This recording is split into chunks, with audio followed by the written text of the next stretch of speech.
You are watching Beyond the Vinci Boys.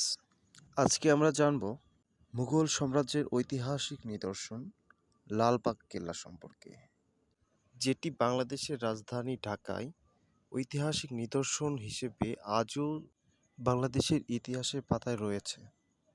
সম্রাট আওরঙ্গজেবের দ্বিতীয় পুত্র মুঘল রাজপুত্র আজম শাহ বাংলার সুবেদার থাকাকালীন সময় ১৬৭৮ সালে এটার নির্মাণ কাজ শুরু করেন।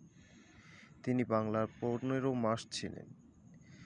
দুর্গের নির্মাণ কাজ শেষ হবার আগেই মারাঠা বিদ্রোহ দমনের জন্য পিতা সম্রাট আওরঙ্গজেব তাকে দিল্লিতে ডেকে পাঠান।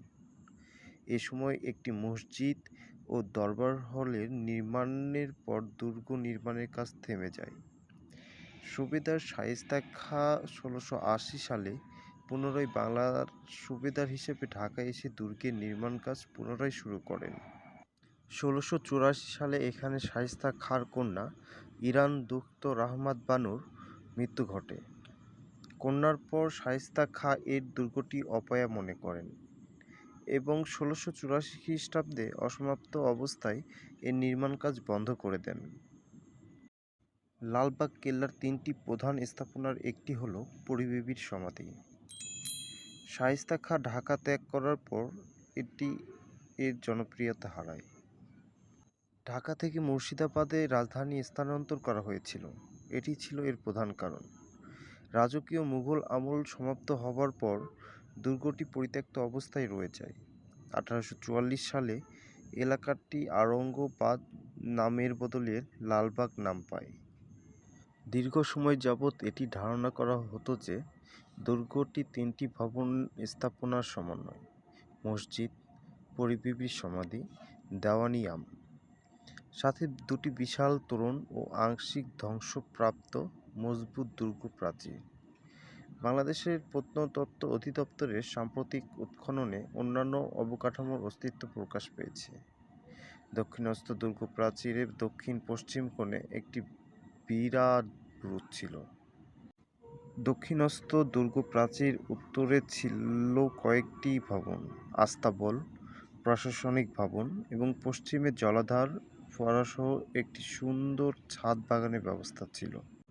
আবাসিক অংশটি ছিল দুর্গ প্রাচীরের পশ্চিম পূর্বে, প্রধানত মসজিদটির দক্ষিণ পশ্চিমে। দক্ষিণের দুর্গ প্রাচীরে নির্দিষ্ট ব্যবধানে ৫টি বুরুজ ছিল, উচ্চতায় ২ তলার সমান, এবং পশ্চিম দুর্গ প্রাচীরে ছিল ২টি বুরুজ, যার সবচেয়ে বড়টি ছিল দক্ষিণস্থ প্রধান প্রবেশদ্বারে। ৩৪৭ বছরে এত পুরাতন একটি ভবন দেখব, এটি কল্পনাই ছিল না। বর্তমানে এটি জনসাধারণের জন্য খুলে দেওয়া হয়েছে, পর্যটক এখানে ঘুরতে আসেন। তবে জনপ্রতি ৩০ টাকা মূল্যের টিকিট কেটে প্রবেশ করতে হয় এবং বিদেশিদের জন্য টিকিটের মূল্য ১০০ টাকা।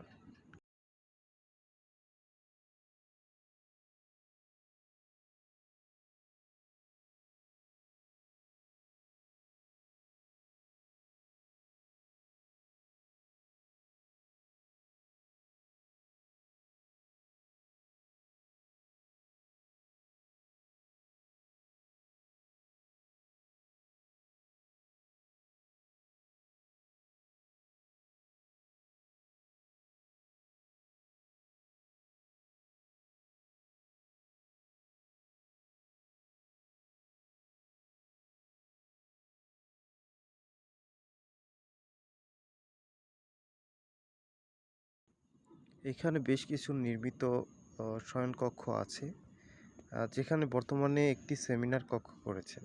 শাহী মসজিদ। সম্রাট আওরঙ্গজেবের তৃতীয় পুত্র শাহজাদা আজম বাংলার সুবাদার থাকাকালীন ৩ গম্বুজ মসজিদ নির্মাণ করেন।